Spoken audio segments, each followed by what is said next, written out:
When travelers get together, a usual point of conversation is how many places they've been to. The Travelers Century Club is the ultimate in bragging rights. The exclusive group only allows members to people who have visited at least 100 countries. Now, Rick Shaver has been to 117. He is the founder of the club's Canadian chapter. What are you doing here? Shouldn't you be on a plane or something? I've been on a few planes, certainly this year and many years previous. 117 countries. How do you find the time to do something like that? Well, I think part of it started when my wife and I were backpacking through Europe, and it kind of got into our blood. And I've had lots of opportunistic business travel with international clients. I run a marketing company here in Toronto. So had a chance to extend on those particular trips opportunistically to get to a lot of different places around our beautiful globe. When did you become a member of this club? So it was in 2010 where I hit the 100 mark, and that was in the Cook Islands. My wife and I were in the Cook Islands, and that was a magic moment. And at that point, I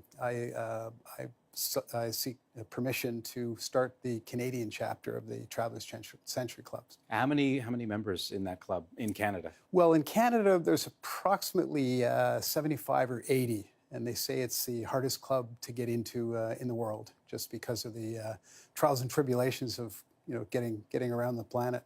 Now, was that the goal, your goal the whole time, or did you just sort of stumble into, well, I've gone to all these countries, I might as well join the club? Well, I was on business back in 1992, and I was in India, and I met a fellow who was in the club, and he was my inspiration. I found out a little bit more about it.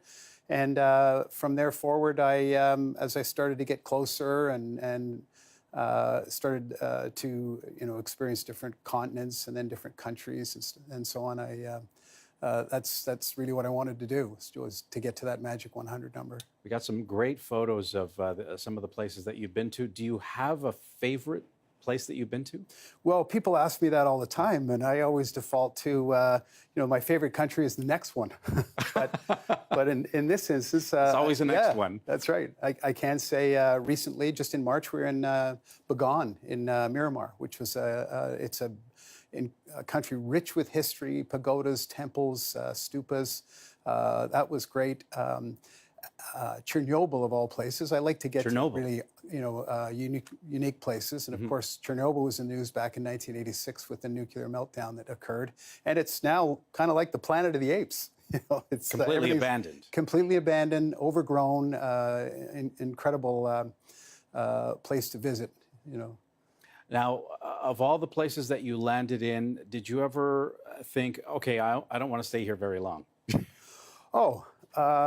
Geez, I can say I've never been to a country that I haven't taken something away and either learned or enjoyed. Some of my other favorites would be Kenya and Tanzania, seeing the Great Migration in the Masai Mara and the Serengeti, and that was just last year. Other places, similarly, Bora Bora is spectacular. It's just a beautiful place in exotic South Pacific.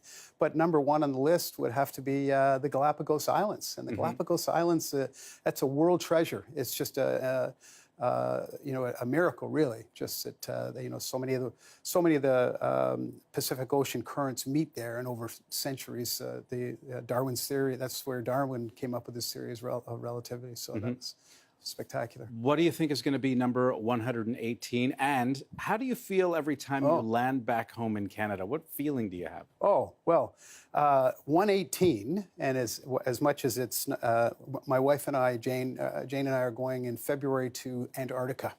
And we're going to be in Antarctica, inside the Antarctic Circle for 9 days, and on an expedition ship. And when I get back to Canada, this is my home. This is the best country in the world. Every time I leave Canada, I realize when I come back, we're so fortunate. And I always say to my other Travelers Century Club friends, the world needs more Canada and more Canadians. So we have to get out there and experience it. Absolutely. Thank you very much, and happy travels, Rick. Thank you very much. Thank you so much.